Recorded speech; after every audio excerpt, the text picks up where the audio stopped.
Hello Alia. Good evening sir. आपने देखा आपका कितना छूट गया। यस सर, मैंने 3 डेज नहीं लिया था, तो मैंने 2 वीडियोस देख ली, एक वीडियो नहीं देखी अभी। अ, उसमें अगर आपको कोई डाउट हो, अब बेसिकली रोटेशनल मोशन है तो उसमें डाउट होगा ही होगा। काम कीजिए, आप किसी भी दिन जब फ्री हो, सैटरडे या संडे, आप सर से कंफर्म कर लीजिएगा। फिर मेरे साथ 1 से 1.5 घंटे क्लास कीजिए, मैं आपको पूरी चीज़ें फिर से समझा देता हूँ। ठीक है। Yes sir.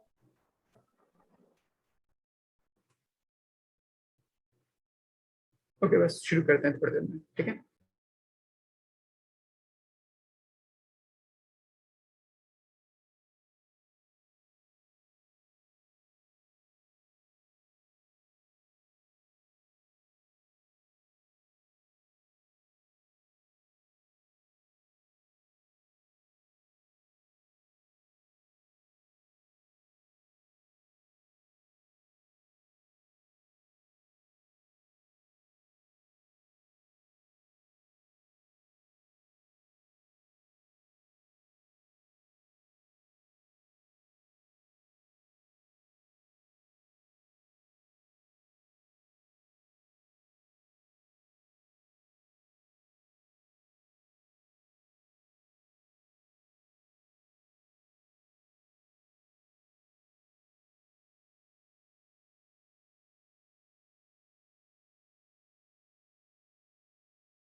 तो दीदी, गुड इवनिंग सर। कोई डाउट लास्ट क्लास से रिलेटेड? No sir. लास्ट कहाँ पे कर लिया था? Conservation of angular momentum.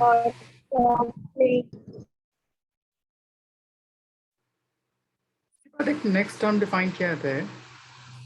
जिस तरह लीनियर लीनियर टर्म के लिए हमने एक टर्म पढ़ा था, impulse, which is equal to nothing but change in linear momentum. या उस चीज को डिफाइन किया था, जब लार्ज फोर्स किसी बॉडी के ऊपर एक्ट करती हो फॉर शॉर्ट टाइम, उस क्वांटिटी को हम बोलते हैं इम्पल्स। इन ट्रांसलेशनल टर्म, तो इसको हम लीनियर इम्पल्स बोल सकते हैं या ट्रांसलेशनल इम्पल्स बोल सकते हैं। सेम उसी तरह एंगुलर टर्म में एक टर्म होता है which is called angular impulse. Angular impulse होता क्या है? सपोज कर लीजिए आपके पास टॉर्क है which is equals to dl by dt।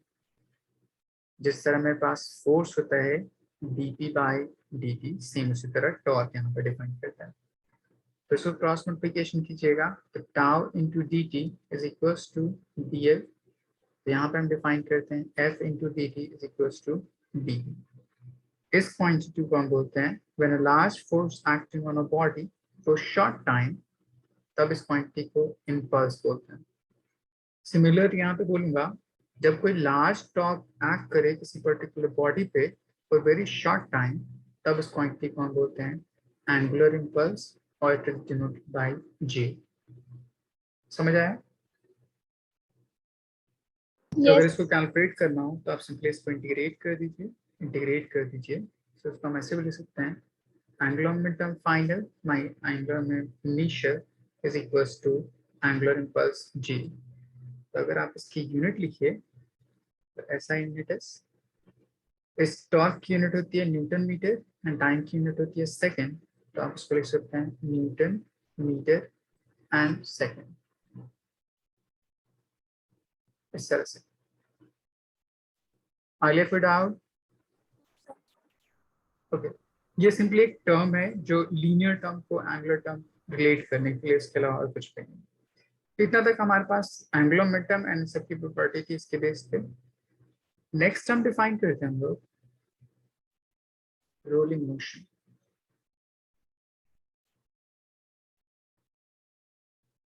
देखिए रोलिंग मोशन कैसे होता है। मान लीजिए आपके पास कोई ऑब्जेक्ट है, इस तरह मैंने कोई एक सर्कल ऑब्जेक्ट ले लिया,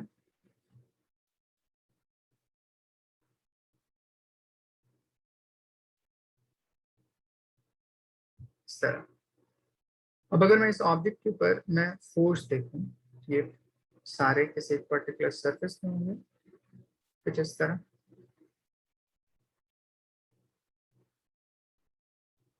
मान लीजिए फर्स्ट कंडीशन में अगर मेरे पास इस पॉइंट की वेलोसिटी इस डायरेक्शन में भी हो, इस पॉइंट की वेलोसिटी इस डायरेक्शन में भी हो, और इस पॉइंट की वेलोसिटी इस डायरेक्शन में भी हो, मतलब हर पॉइंट पे उसके ट्रांसलेशनल वेलोसिटी सेम सेम हो, तब इसको हम बोलते हैं प्योर ट्रांसलेशनल मोशन। अगर horizontal velocity her point on this particular rigid body अगर सेम हो जाए तब उसको बोलते हैं। सेम उसी तरह अगर मैं डिफाइन करूं सेकंड ऑब्जेक्ट में, अगर इस पॉइंट पे ऑब्जेक्ट की वेलोसिटी इस डायरेक्शन में, इस पॉइंट पे ऑब्जेक्ट की वेलोसिटी इस डायरेक्शन में, और इस पॉइंट पे ऑब्जेक्ट की वेलोसिटी इस डायरेक्शन में, अगर ये सारी वेलोसिटी सेम ओमेगा हो, तब इसको हम बोलते हैं pure rolling, pure rotational, pure rotational motion.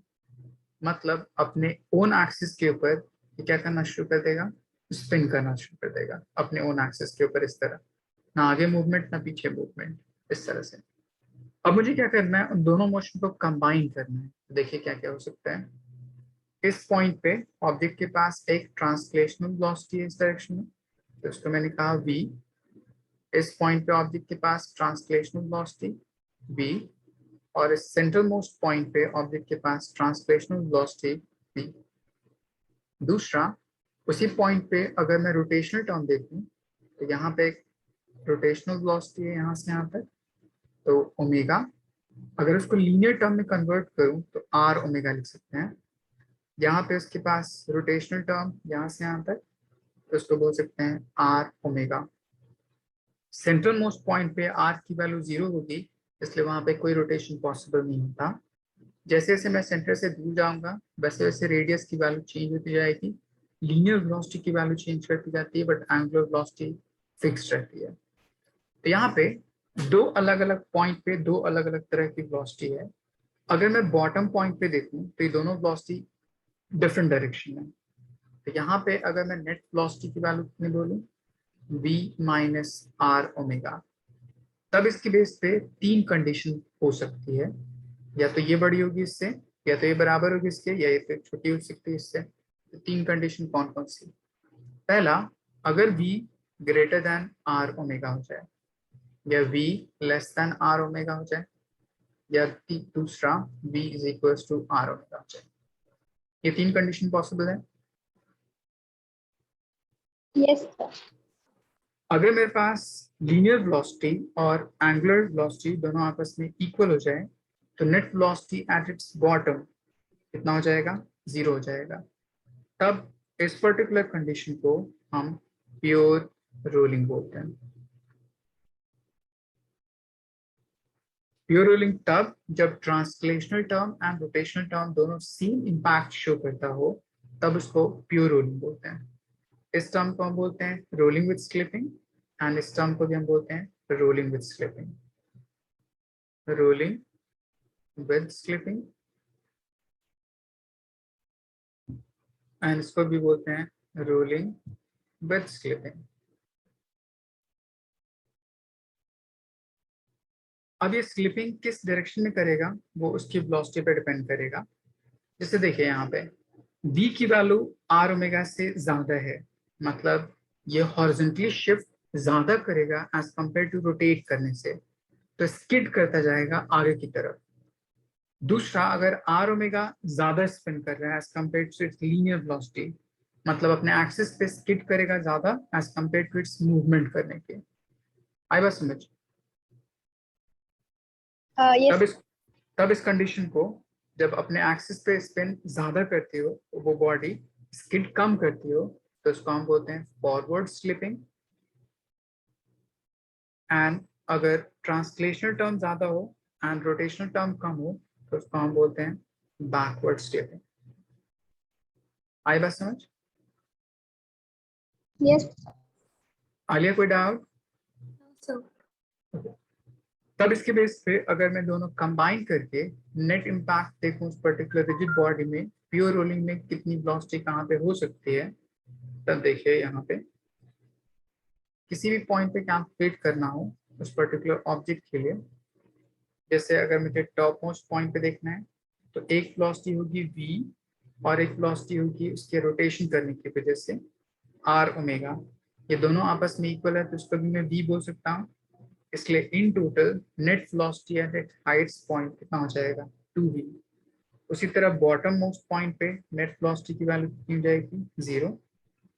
Central most point पे वेलोसिटी की वैल्यू v होगी। इस पॉइंट पे अगर देखिएगा तो एक कंपोनेंट रोटेशनल टर्म इधर की तरफ, ट्रांसलेशनल टर्म इधर की तरफ, तो दो वेक्टर का रिजल्टेंट होगा। उसी तरह इस पॉइंट पे देखिएगा तो ट्रांसलेशनल टर्म इधर, रोटेशनल टर्म इधर, तो यहाँ पे भी क्या होगा, रिजल्टेंट होगा। जहां भी किसी पॉइंट पे अगर कैलकुलेट करना हो तो इस तरह r ओमेगा को v मान लीजिए एंड v इटसेल्फ v रहेगा। इन दोनों को यूज करके प्योर रोलिंग में रिजल्टेंट कैलकुलेट कर सकते हैं। आई बात समझ? तो आपको Yes, क्वेश्चन sir. में एग्जाम में पूछता है कि अगर कोई ऑब्जेक्ट प्योर रोलिंग कर रहा है तो उसके bottom, centre and top in point पे वेलोसिटी की वैल्यू कितनी कितनी हो सकती है। तो आप बोलिएगा बॉटम में वेलोसिटी 0 होती है, सेंटर में वेलोसिटी v होती है एंड टॉप मोस्ट पॉइंट पे वेलोसिटी 2v होती है। डन? ओके, पहले इसको नोट डाउन कर लीजिए।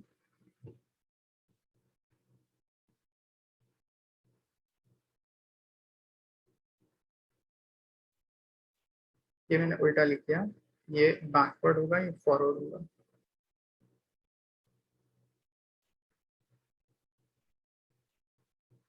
Yes, sir. इसको ऐसे लिखिएगा, ये बैकवर्ड है, ये फॉरवर्ड है।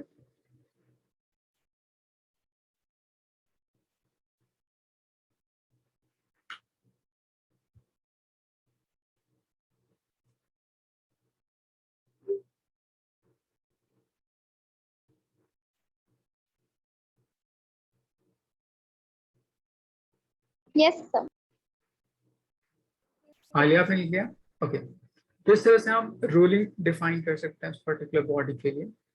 अब इस रोलिंग में हम एक टर्म यूज करते हैं, काइनेटिक एनर्जी कैसे चेंज करती होगी वो टर्म देखना।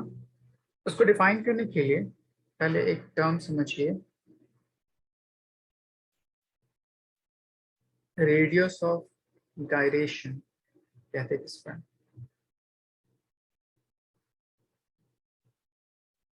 जिस तरह सेंटर ऑफ मास होता था, क्या एक पॉइंट जहां पे total mass of body assume to be concentrated, बोल सकते हैं सेंटर ऑफ मास को एक पॉइंट जहां पे total mass of system assume to be concentrated, उस पॉइंट को हम सेंटर ऑफ मास बोलते हैं। सेम उसी तरह कोई भी एक रिजिड बॉडी ले लीजिए, इस तरह कोई भी एक पॉइंट कंसीडर कीजिए जहां पे total mass assume to be concentrated हो और वो एक पॉइंट ऑब्जेक्ट की तरह बिहेव करता हो। सपोज कर लीजिए यहाँ पे total mass of system assume to be concentrated है। अगर मैं उस पॉइंट से कोई भी एक डिस्टेंस लूं, के डिस्टेंस किसी एक पॉइंट का, इन दोनों के बीच में के डिस्टेंस मान लो, जहां पे अगर मैं एक्सिस ड्रॉ करूं तो इस पॉइंट बॉडी का moment of inertia as if के होल ऑब्जेक्ट के मोमेंट ऑफ इनर्शिया के इक्वल आए, तब उस डिस्टेंस को हम क्या बोलते हैं, रेडियस ऑफ गायरेशन बोलते हैं। समझ आया कुछ? मैंने कहा कि अगर आप इस पूरे ऑब्जेक्ट को एक पॉइंट ऑब्जेक्ट की तरह कंसीडर कीजिए एंड उसका टोटल मास इस पॉइंट पे कॉन्सेंट्रेटेड है, ऐसा मैंने सपोज किया। उस पॉइंट मास से जहां पे total mass of system assume to be concentrated हो, वहां से एक परपेंडिकुलर डिस्टेंस किसी एक पॉइंट पे जहां पे एक्सिस मैं ड्रॉ करूं, तब मोमेंट ऑफ इनर्शिया उस पॉइंट बॉडी के लिए एंड मोमेंट ऑफ इनर्शिया उस होल बॉडी के लिए फ्रॉम द सेम एक्सिस अगर इक्वल हो जाए, तब उस के को हम क्या बोलते हैं? रेडियस ऑफ गायरेशन बोलते हैं। तो इसको मैं अपनी लैंग्वेज में बताता हूँ, ये तो बुक की लैंग्वेज है। आप ऐसे याद रखिएगा कि वो पॉइंट जहां पे total moment of inertia assume to be concentrated हो, जिस तरह मास के लिए हम डिफाइन करते हैं सेंटर ऑफ मास, उस पॉइंट से परपेंडिकुलर डिस्टेंस मैंने के लिया, उस पर्टिकुलर के को हम क्या बोलते हैं? Radius of gyration. आई मैं समझ? तो आप Yes, इसको ऐसे sir. बोलिएगा, रेडियस ऑफ गायरेशन होता क्या है? तो आप बोलिएगा the perpendicular distance of a point from axis of rotation where total moment of inertia is assumed to be concentrated is called radius of gyration. तो ये मैंने सपोज कर लिया, ये point assumed to be total mass concentrated, then इस mass के times इस particular body का अगर मोमेंट ऑफ इनर्शिया निकालूं, तब इसका मोमेंट ऑफ इनर्शिया हो जाएगा मास ऑफ बॉडी टाइम्स के स्क्वायर। अगर ये मोमेंट ऑफ इनर्शिया सेम उसके इक्वल हो जाए moment of inertia of body about the same given axis, तब इस k को हम क्या बोलते हैं? Radius of gyration. अब यहाँ से कैलकुलेट करते हैं, k is nothing but root under moment of inertia divide by mass of body. या इस चीज को आप ऐसे निकाल सकते हैं, summation m times of r square divide by total mass of body under root. आइए समझ आया आपको? तो इसको आप ऐसे याद रखिएगा,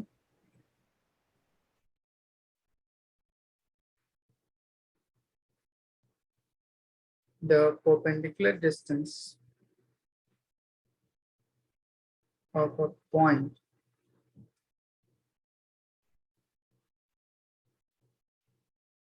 where total mass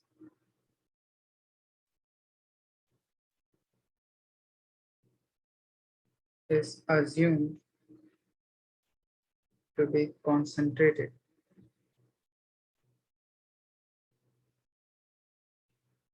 so that moment of inertia of body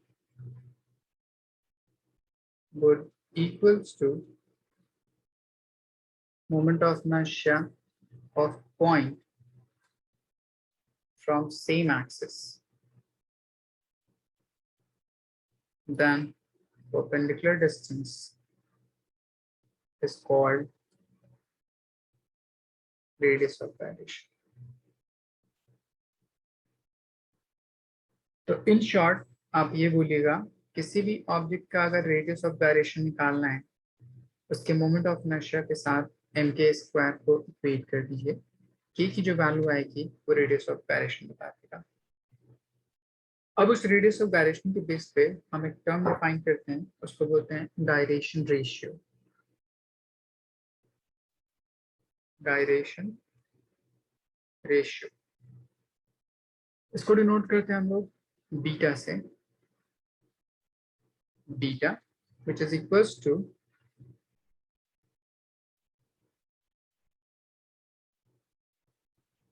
k square divide by r square, ऐसे। या यही टर्म बीटा किसके इक्वल होता है? Coefficient of m times r square in all moment of inertia. किसी भी ऑब्जेक्ट का moment of inertia जो भी हो, mr स्क्वायर को हटा दीजिए, उसके बाद जो कोएफिशिएंट बच जाता है उस पर्टिकुलर टर्म को बीटा बोलते हैं। ये बात समझ में आए? जैसे मैं आपको कुछ टर्म कैलकुलेट करना सिखाता हूँ, अलग अलग बॉडी के लिए। पहले इतना नोट डाउन कर लीजिए, मैं आपको एक्सप्लेन करता हूँ।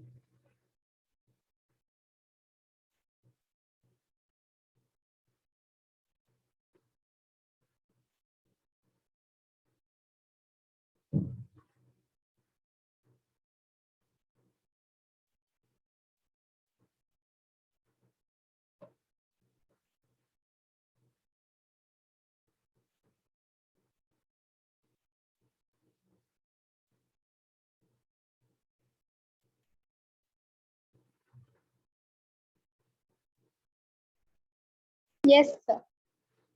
आलिया, आपने लिख लिया? Yes. अब जैसे मेरे पास अलग अलग ऑब्जेक्ट है एंड उसके लिए अलग अलग मोमेंट ऑफ इनर्शिया हो सकता है। जैसे मैंने कोई रिंग ले लिया, कोई डिस्क ले लिया, कोई स्फीयर ले लीजिए, कोई सिलेंडर ले लीजिए and so on.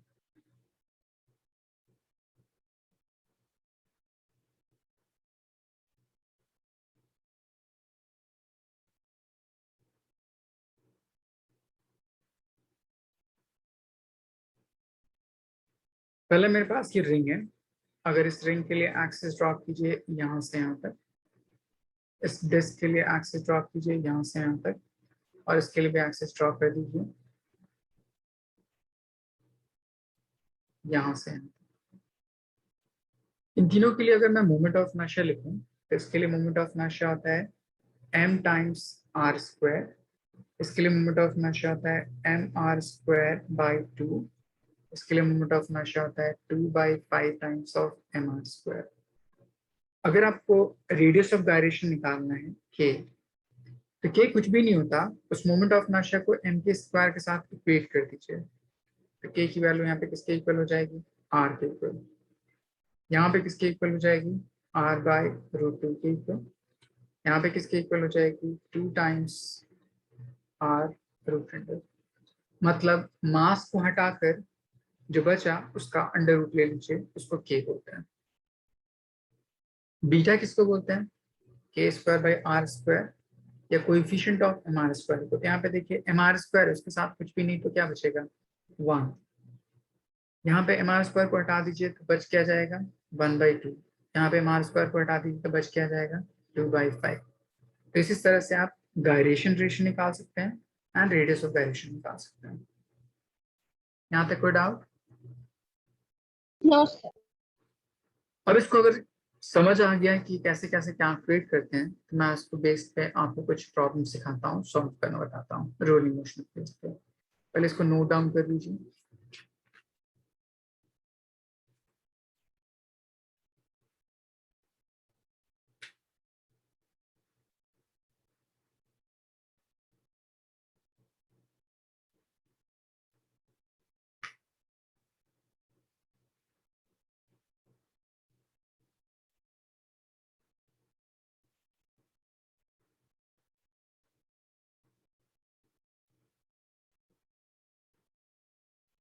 Yes, sir.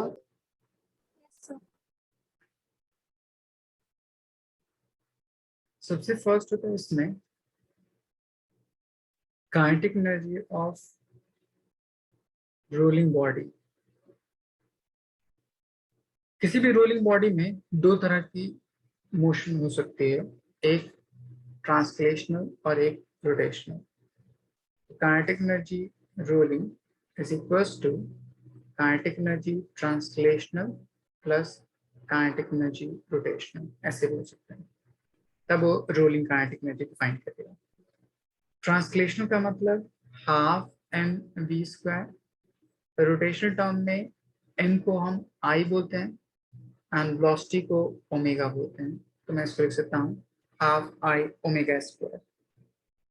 अब यहाँ पे कन्वर्जन करना है उस पर्टिकुलर I को एंड ओमेगा को यूजिंग प्योर रोलिंग।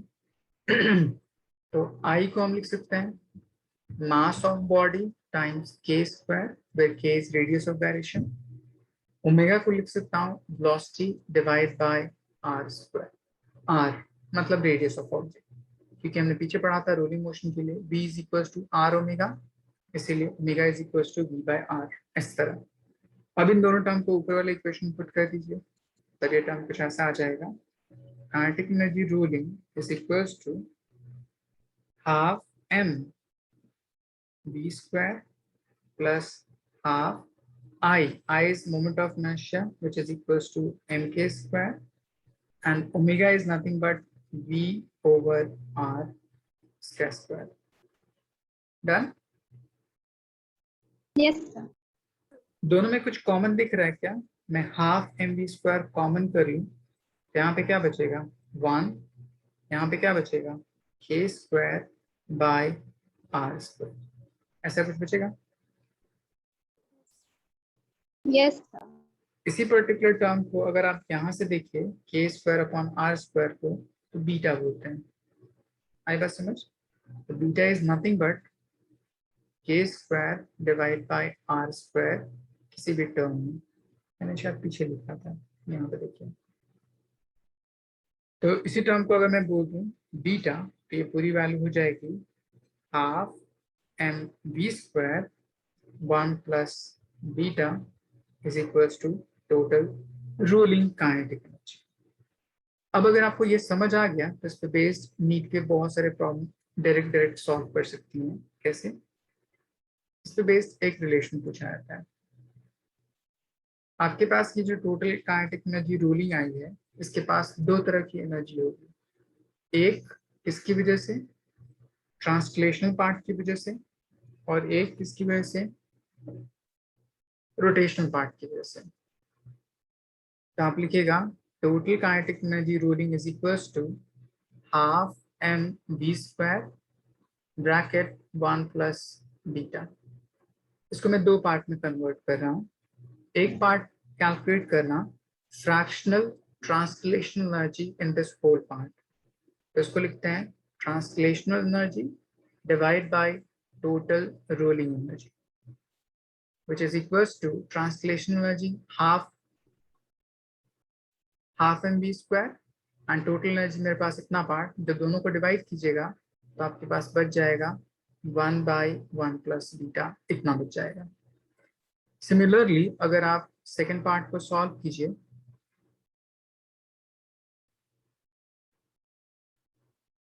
तो आपका आ जाएगा kinetic energy rotational divide by total kinetic energy rolling is equals to, जब सॉल्व कीजिएगा तो आ जाएगा बीटा बाय 1 प्लस बीटा। ये समझ आया? तो मैं कैलकुलेट क्या कर रहा हूँ, ये पार्ट है मेरे पास fractional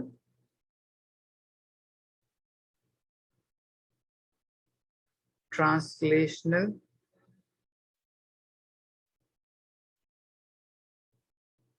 energy with respect to total rolling energy। इसी में अगर 100 से मल्टीप्लाई कर दूं तो percentage translation energy in total rolling part calculate कर सकता हूं। अगर आपको ये पार्ट डिफाइन करना है तो ये पार्ट आपको दे रखा है fractional rotational energy with respect to total rolling energy। ये बात समझना है? Yes. ये आपको समझ आया? इस वजह से क्वेश्चन पूछेगा, पहले इसको नोट डाउन कर लीजिए फिर मैं आपको क्वेश्चन बताता हूँ।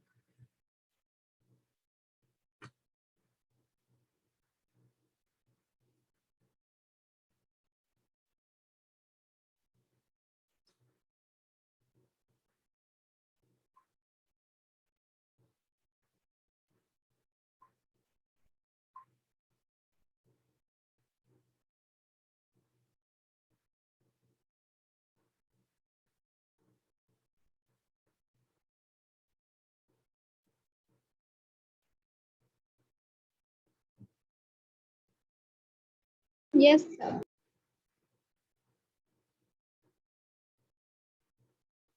आलिया आपने लिख लिया? Yes, sir.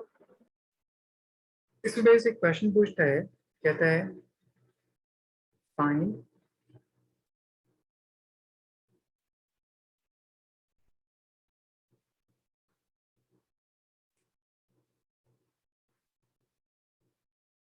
fractional, rotational and translational kinetic energy with respect to total for solid sphere। कोशिश कीजिएगा, सॉलिड स्फीयर का मोमेंट ऑफ इनर्शिया आपको पता है, सारी वैल्यूज आपको कैलकुलेटेड है, पुट कीजिए, देखिए आंसर कितना आता है।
सॉल्व हुआ?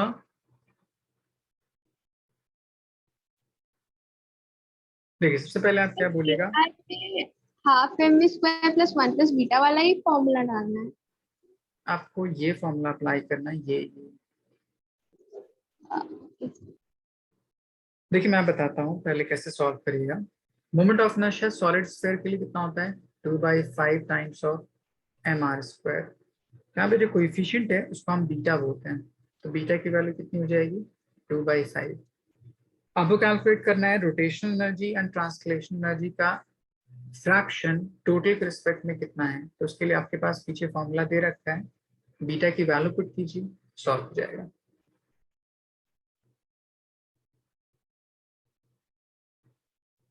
सॉल्व करने की कोशिश कीजिए।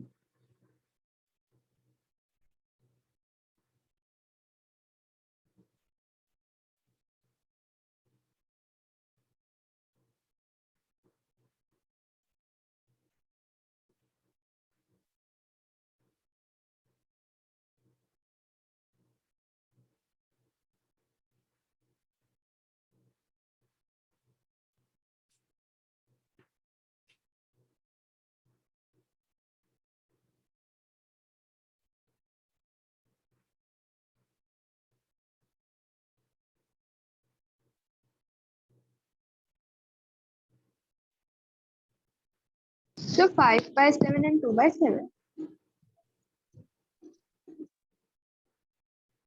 शायद ऐसा ही कुछ आएगा। आलिया आपसे सॉल्व हुआ? अच्छा मेरा 5/3 आ रहा है। तो पहला फॉर्मूला था translational to the total rolling is 1/1 plus beta, तो हो जाएगा 1/1 प्लस 2/5, 5 प्लस 2 7, तो हो जाएगा 5/7 पाउंड। उसी तरह kinetic energy rolling to the total kinetic energy rotational to the rolling, ये हो जाएगा beta by 1 plus beta, beta by 1 plus beta, हो जाएगा 2/5, ये हो जाएगा 7/5, 5 कैंसिल आउट, 2/7। आया समझ? एक मुझे एक नीट का क्वेश्चन बताइए, उसमें क्वेश्चन पूछा if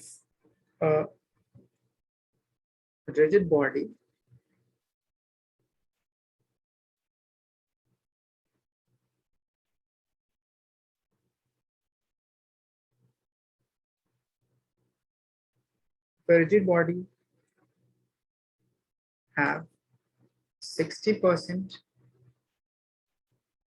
translational kinetic energy with respect to total rolling energy. Define the body. Body कौन सी होगी उसको कैलकुलेट कीजिए। तो पहले आप फॉर्मूला इनपुट करके बीटा निकाल लीजिए, बीटा अगर पता चल जाएगा तो वहां से मोमेंट ऑफ इनर्शिया पता चल जाएगा, फिर उसके बेस पे आप ऑब्जेक्ट को डिफाइन कर सकते हैं कि कौन सा ऑब्जेक्ट होगा जिसके लिए उतने amount of moment of inertia हो सकती है। करिए सॉल्व।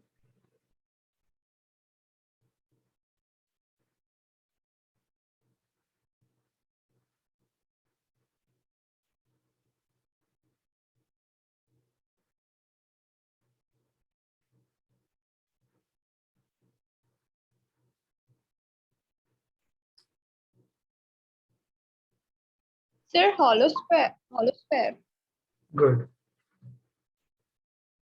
अदिति आपसे सॉल्व हुआ? Yes, sir. Hollow square. ओ आलिया? सब कर रहे हैं।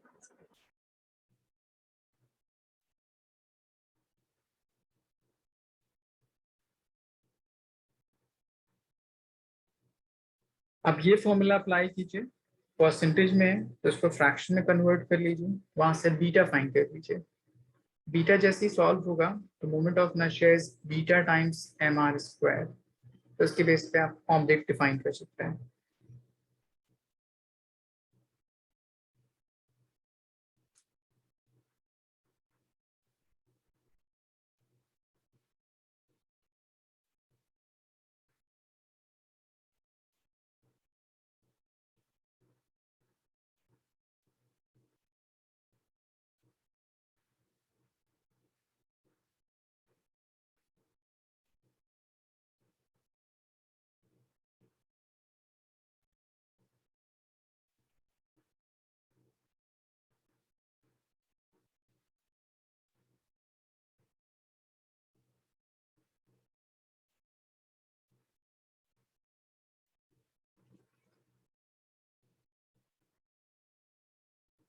पहले सबसे पहले इस फॉर्मूले में पुट करिए चीजों को, तो आपको KT upon KR means translational upon total rolling, तो वो कितना दे रखा है 60%। परसेंट को फ्रैक्शन में लिखिएगा 60 divide by 100 is equals to 1 divide by 1 plus beta. आप ये लिखिए, यहाँ से बीटा फाइंड कर लीजिए।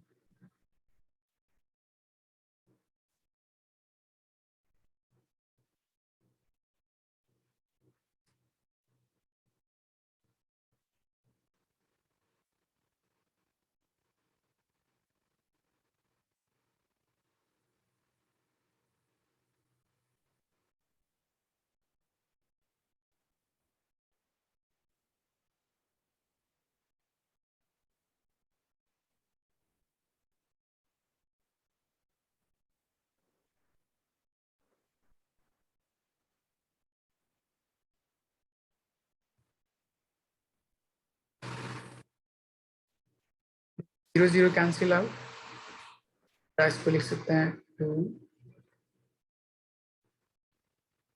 3 divide by 5 is equals to 1 by 1 plus beta. Cross multiplication कीजिए, 3 plus 3 beta is equals to 5, 3 beta is equals to 2 और बीटा इज इक्वल टू 2/3। अगर आप ऊपर वाले फॉर्म में पुट कर दीजिएगा तो मोमेंट ऑफ इनर्शिया की वैल्यू आ जाएगी 2/3 mr²। और ये किसके लिए होता है? हॉलो स्फीयर के लिए। आगे समझ आया?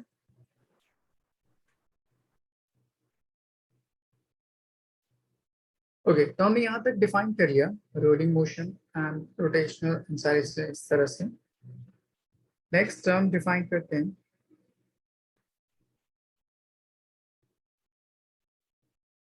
रिलेशन बिटवीन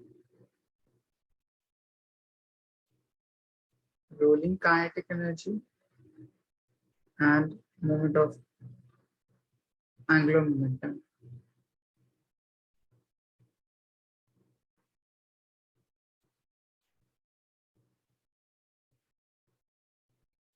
आपके पास साथ रोलिंग काइनेटिक एनर्जी की value, kinetic energy is equals to half I omega square.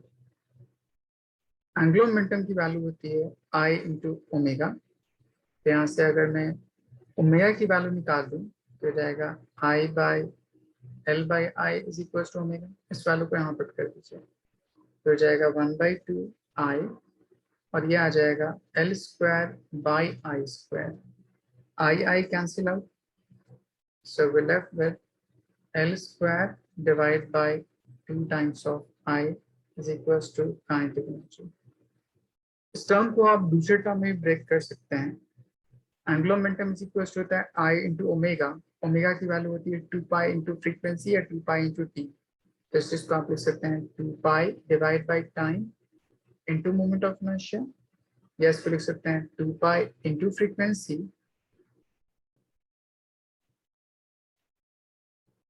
Into moment of inertia.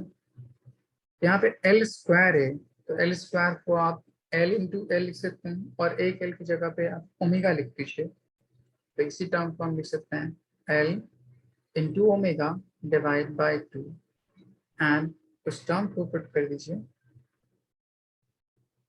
Omega की जगह पे।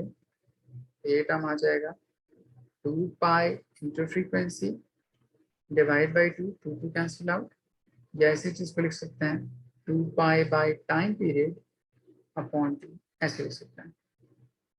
आई बात समझ? तो काइनेटिक एनर्जी के इतने सारे रिलेशनशिप आप याद रख सकती हैं। इसके बेस पे आपसे क्वेश्चन पूछा जा सकता है।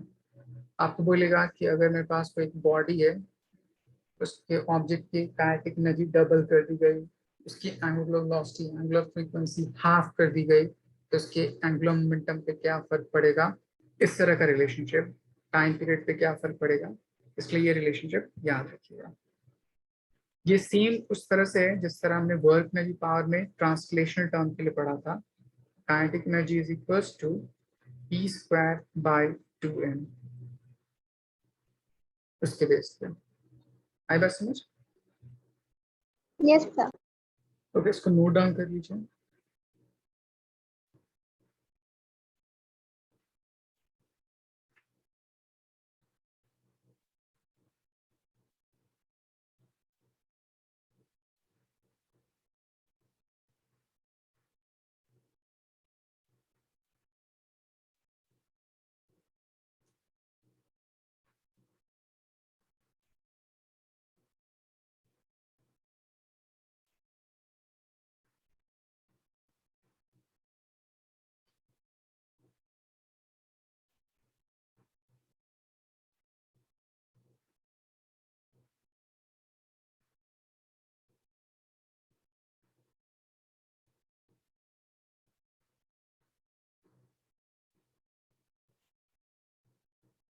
Yes, sir. ओके अब इसके बाद इस रोलिंग मोशन में बेस्ड आपको कुछ कैलकुलेशन करने के लिए पूछ सकता है इक्वेशंस के फॉर्म में। तो उसको हम डिफाइन करते हैं dynamics of rolling motion. Dynamics of rolling motion. अब रोलिंग मोशन होने के लिए कंडीशनल क्या क्या होना चाहिए? सपोज कर लीजिए आपके पास कोई सरफेस है, अगर वो सरफेस स्मूथ है तो उस पर कोई रोलिंग नहीं होगी। पहली बात ये याद रखिएगा, रोलिंग होने के लिए कंडीशन है कि वहां पे फ्रिक्शन होना चाहिए। तो मैंने क्या किया, कोई भी एक ऑब्जेक्ट ले लिया इस तरह, उस ऑब्जेक्ट के ऊपर अगर मैंने कोई फोर्स अप्लाई किया, सपोज कर लीजिए उसके सेंट्रल मोस्ट पॉइंट पे, इस पॉइंट पे एक हॉरिजॉन्टल फोर्स अप्लाई किया F। अगर इसमें कोई सरफेस में फ्रिक्शन नहीं है तब ये कोई रोलिंग नहीं शो करेगा, इसमें सिर्फ ट्रांसलेशनल मोशन हुआ, एंड उसके बेस पे एक एक्सेलरेशन आएगा A। तो पहली चीज डिफाइन करते हैं, इफ सरफेस इज स्मूथ, तो आप बोलिएगा स्मूथ सरफेस के लिए फ्रिक्शनल फोर्स की वैल्यू 0। जैसे फ्रिक्शनल फोर्स की वैल्यू 0 होगी तो उस ऑब्जेक्ट को कोई टॉर्क अप्लाइड नहीं होगा जिसके बेस पे रोल करने के लिए डिफाइन हो पाएगा। तो आप बोलेगा टॉर्क 0 होगा, इसलिए आप बोलेगा नो रोलिंग। इसलिए फ्रिक्शन किसी भी ऑब्जेक्ट को एक नेसेसरी टॉर्क प्रोवाइड करता है फॉर रोलिंग मोशन, ये याद रखिएगा। Friction provides necessary torque for rolling of a body।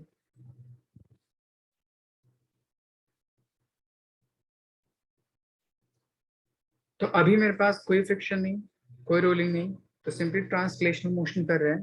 तब इस कंडीशन में अगर मैं एक्सेलरेशन डिफाइन करूं तो F is equals to m into a, तो acceleration is equals to force divided by mass.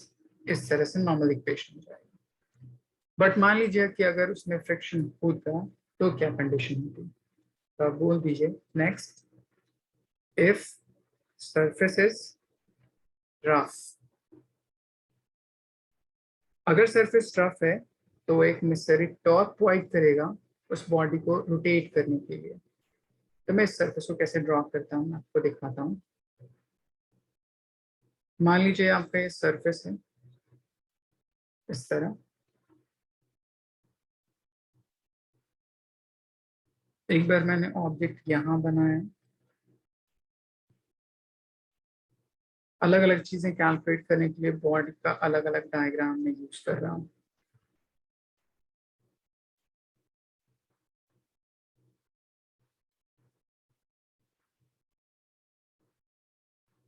First condition अगर मैं देखूँ यहाँ पे, अगर ये रोटेट कर रही है बॉडी, इस तरह रोटेट कर रही है,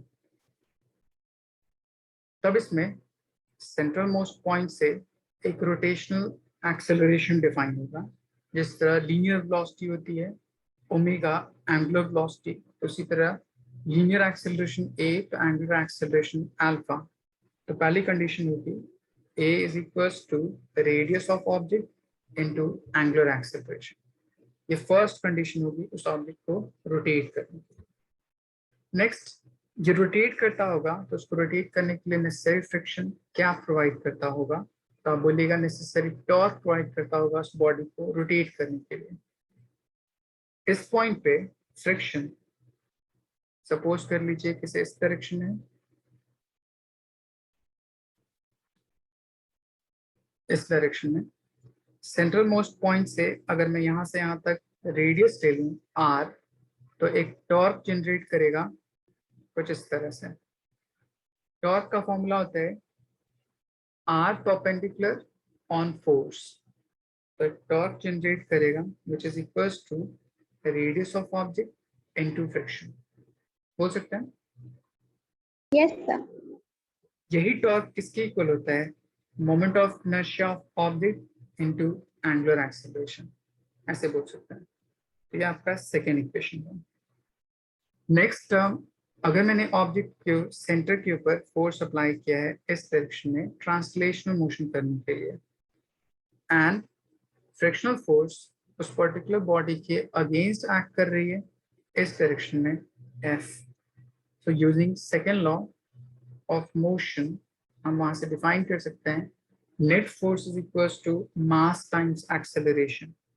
तो नेट फोर्स वहां पे कितना होगा, F minus small f, mass of object times acceleration. तो ये 3 डिफरेंट इक्वेशन इस पर्टिकुलर बॉडी के लिए हम डिफाइन कर सकते हैं अगर वो रफ सरफेस पे होगा तब। फिर इन तीनों को सॉल्व कीजिए ताकि आप एक्सेलरेशन की वैल्यू फाइंड आउट कर पाएं एंड देन उसके बेस पे जो भी चल अननोन होगा उसकी वैल्यू फाइंड कर सकते हैं। यहाँ तक कोई डाउट? No sir. अब इसमें मैंने कौन कौन सी चीजें कहाँ पे यूज की? First, a is equal to R times of alpha, ये मेरे पास कंडीशन होती है रोलिंग के लिए। सेकेंड टर्म मैंने यूज किया टॉर्क, मतलब रोलिंग करने के लिए कंडीशन हुई, मतलब रोल कराने के लिए टर्म डिफाइन हुआ। ये टर्म डिफाइन होगा फॉर रोटेशनल मोशन, उसके लिए वेरिएबल कौन सा है, एंड ये टर्म डिफाइन किसके लिए हो रहा है? ट्रांसलेशनल मोशन के लिए। तो किसी भी प्रॉब्लम को सॉल्व करना हो तो आप इस तरह 3 टर्म कैलकुलेट कर लीजिए, फिर अननोन जो भी पार्ट हो उसकी वैल्यू फाइंड कर सकते हैं। आपको क्वेश्चन पूछेगा इस फोर्स के अलग अलग पोजीशन पे अप्लाई करने की वजह से ये इक्वेशन कैसे चेंज करेगा।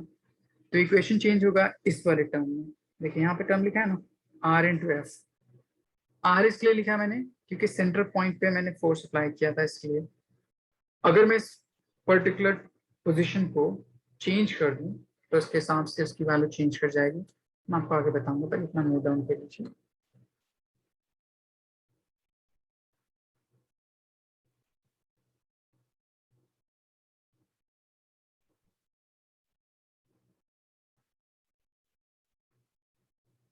Then so yes. Okay,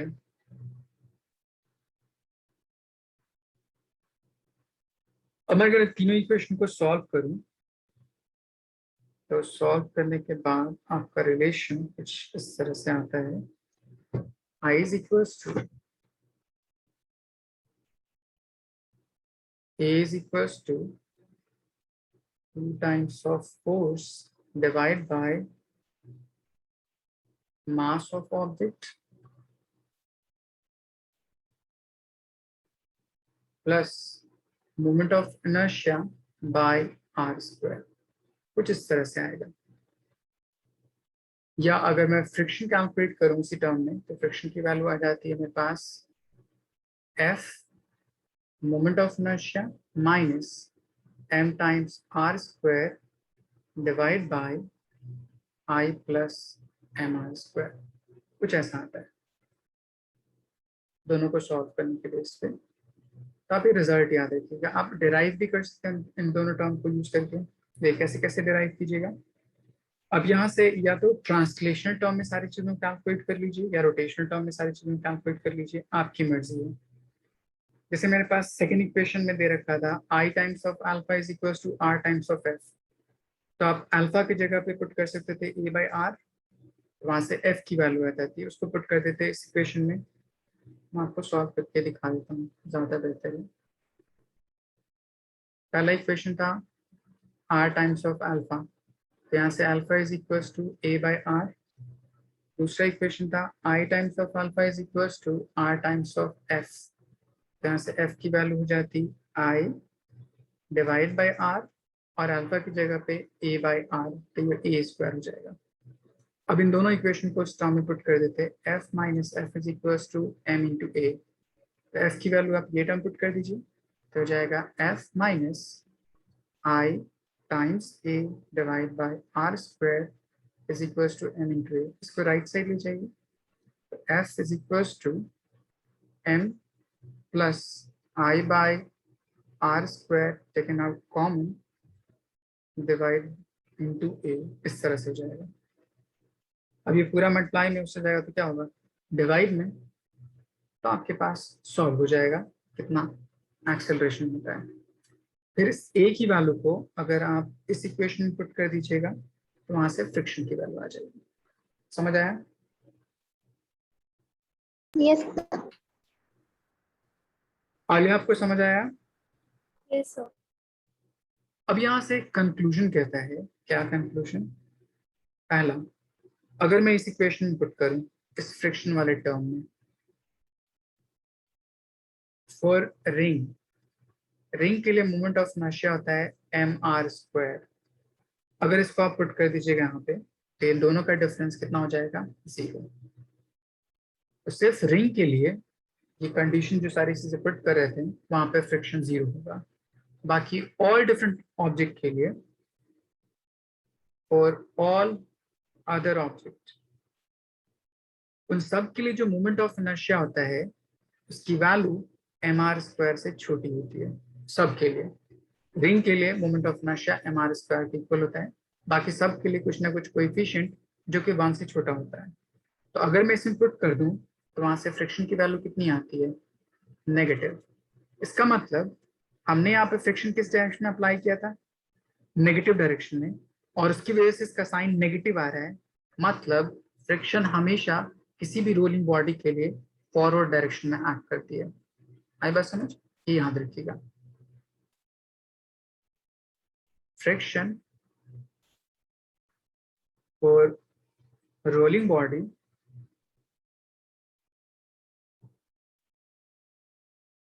acts in forward direction.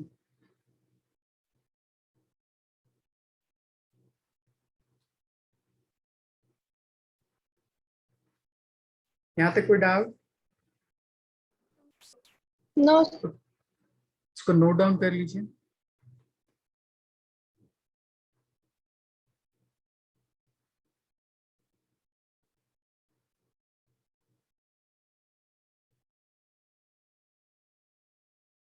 Yes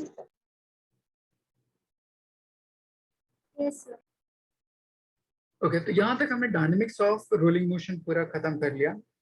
इसमें एक दो टर्म और बाकी है, दैट इज इंक्लाइंड प्लेन पे होगा तभी रोलिंग कैसे होगी, वहां पे फ्रिक्शन कैसे एक्ट करेगा, कोएफिशिएंट ऑफ फ्रिक्शन क्या होना चाहिए इसके लिए, एंड कुछ मोशन, अब जैसे हमने पढ़ा था पीछे लॉज ऑफ मोशन में पुली बेस्ड प्रॉब्लम, तो पुली अगर यहाँ पे रोल करना शुरू कर दे तब उसके लिए कैसा बिहेवियर होगा। तो ये कुछ थोड़े छोटे टॉपिक्स हैं, वो हम नेक्स्ट क्लास में करते हैं, ठीक है। एंड देन उसके बाद हम ग्रेविटेशन शुरू करेंगे, ठीक है। यस ओके देन, इतना पढ़ लीजिएगा, ठीक है। इस पे बेस्ड क्वेश्चंस कीजिएगा, फिर नेक्स्ट क्लास में मिलते हैं। Thank thank you sir. Thank you.